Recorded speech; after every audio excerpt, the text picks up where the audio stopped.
Hello, welcome back. Today I am playing around with the idea of faces, making faces. I have had an incredible day and I am starting to show my face again after being, let's just call it busy with life. And I had this idea of faces. I am enrolled in a class all about creating faces and making these sort of rough and expressive portraits. And it's just something fun that I wanted to try out.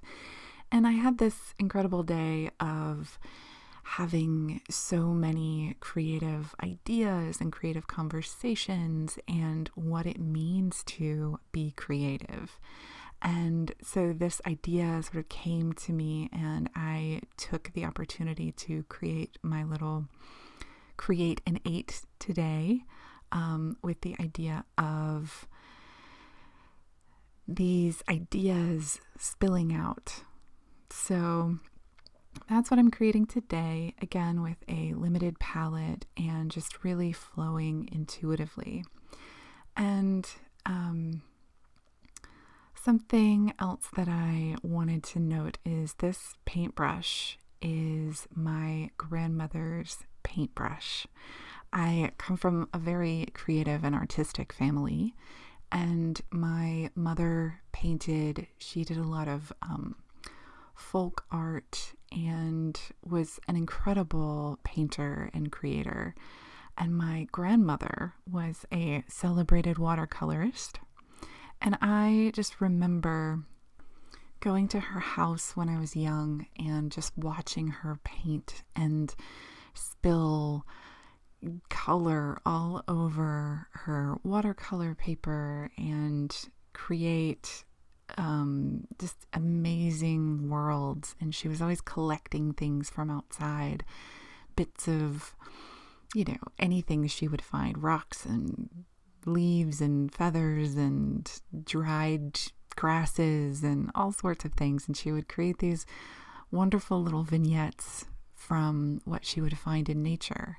And anytime they were on a trip, any sort of a road trip, my grandparents traveled all the time.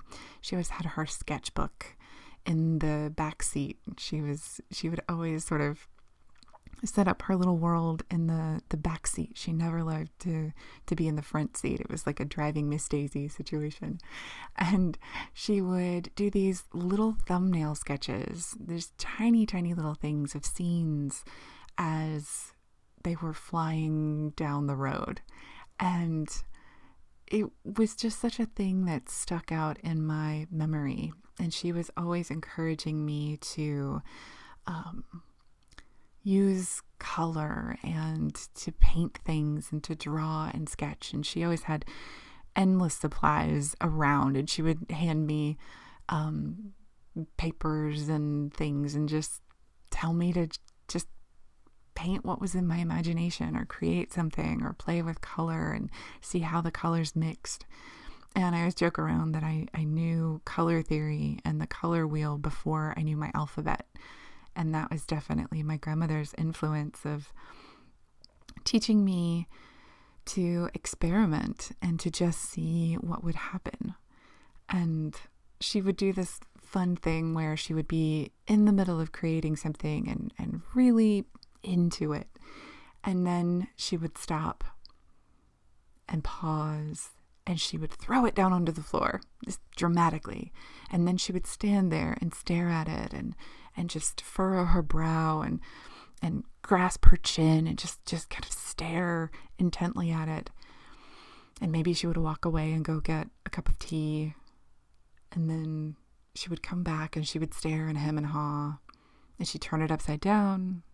And she'd turn it sideways. And she'd look and look and look. And she was trying out new ideas, looking at it and seeing what wanted more from her and what she might want to cover up and change. And just watching the process as a child was funny. I never knew what she was going to do. And then all of a sudden she would take it back up and start making these bold swaths of color. And then I would go, "Oh, I see it. Oh, I know what you're doing." And she would just tell me to watch. She would never really explain it. She would just say, "Watch this." And she would make something bold, and she loved bright colors and purples and pinks and bright oranges and yellows, and she loved all the colors of nature. And I am finding this joy and freedom in the lines and shapes and just allowing them to emerge, much like I saw her do, and just sort of feeling into there's a pocket or a corner or a little something that just wants to be over here, and just letting that come through from having an idea of, just these ideas that are spilling out of my head and growing and blooming like flowers. It feels a little, it feels connected to where I came from and what I learned as a child, and learning to tap back into that childlike wonder around art. I've really been enjoying using a limited color palette of just some Payne's Gray. I just can't even explain. If I were a color, I would be Payne's Gray. I just really would. I love it. It's this beautiful, delicious dark color that when you thin it down or add white or change it in any way, it reveals this really smoky sort of blue color. It's got this feeling of blue to it, and it's just delicious. It's just my absolute favorite. That is what I'm thinking about today. Just letting it be free and loose, and it doesn't have to be good, quote, good. It's not high art, it's intuitive art. It's letting what's in me show up and emerge. And, I feel like there's a little connection to my grandmother in using her brushes. That's my inheritance. And perhaps you will find inspiration to create something innate today. That's all for now. Thanks so much for watching. I'll see you later.